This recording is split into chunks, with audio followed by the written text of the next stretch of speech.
Today I'm covering the August 25th, 2025 City Council meeting.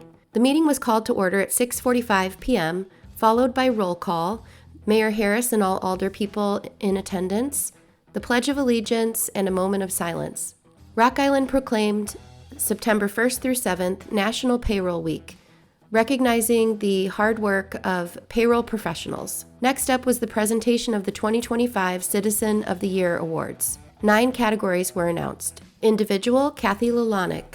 Education, Jaron Williams. Youth, Jeremiah Evans. Professional, Jack Cullen. Veteran, Marshall E. Glover Jr. City employee, Tammy Mendoza, with 49 years of service.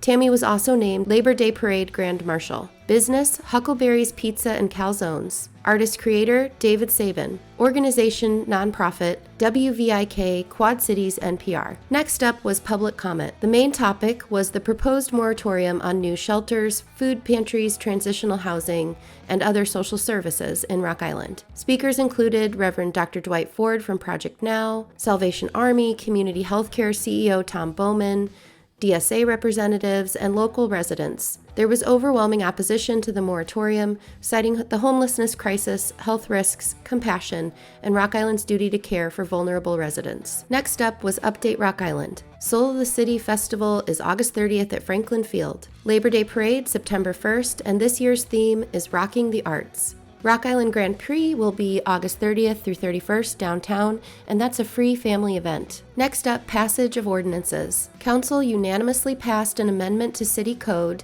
that consolidates the study session with the regular meetings into one meeting beginning at 5:45 p.m. This will eliminate having a study session followed by a City Council meeting. Next up, the City Council voted to keep the moratorium on homelessness services in place. It was originally set to expire November 24th. It will now expire October 13th. Council emphasized this applies only to new facilities or new food pantries, not existing ones. And the ordinance passed 6-1 with Alderperson Linda Barnes, only one voting no. A highway closure for October 4th for City Open House was approved. The second reading of the redevelopment agreement with Skip Along Community Services was approved, and handicap parking ordinances at 2027 34th Street and 619 44th Street were approved. Next up are items on the consent agenda.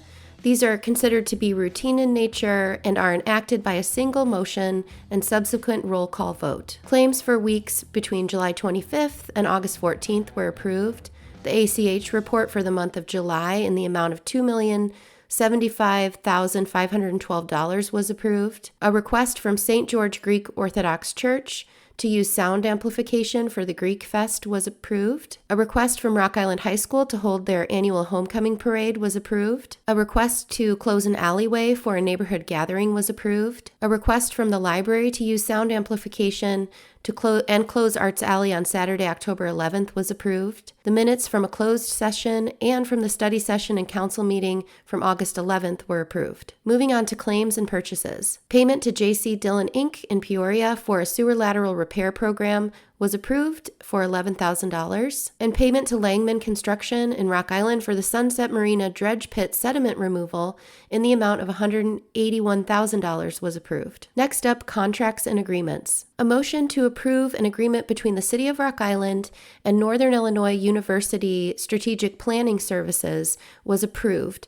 This will most likely cost around $45,000, and Northern Illinois University Governmental Studies will be assisting the city in strategic planning for the future. A contract with Debt Book Services was renewed at $14,000, and a contract with Honeywell Raycom Fire Station Alerting was approved in the amount of $63,000. An apartment lease was approved, with tenant agreeing to pay $900 a month from September 15th of 25 to September 15th of 26. Next up, there was a report requesting that the tobacco license cap would raise from 36 to 37 in order to approve a new tobacco license request. Council denied this motion, stating that the cap is at 30 and they're already over the cap. Moving on to budget and finance items, Martin Luther King Center asked for a budget adjustment in the amount of $66,738. The Martin Luther King Center is requesting a budget adjustment to the King Center Activity Fund in the amount of $66,738.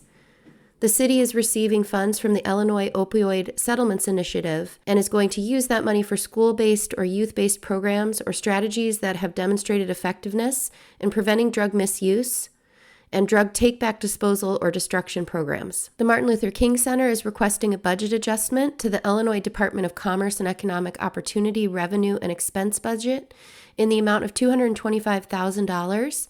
This budget adjustment is to pay for the MLK siding project. And finally, the Public Works Department is requesting a budget adjustment to the Sunset Marina revenue and expense budgets in the amount of $1,410,000. These funds will be used to pay Langman Construction for dredge pit sediment removal at the marina. City Council previously approved an interfund loan from the general fund to Sunset Marina, utilizing unallocated investment interest from the ARPA fund, which is for the American Rescue Plan, the COVID money. And this loan will be repaid to the general fund over a 10-year period at an interest rate of 1.75%. And the marina's first payment is due in June of 26. There was no new business or other major items. Big congratulations were extended again to the Citizen of the Year awardees, and the council move to adjourn and move into closed session for any litigation or private matters. Next meeting will be September 8th, 2025. Thanks for listening. Learn more about Rock Island Line by visiting www.rockislandline.com. Thank you for caring about this city and for staying engaged.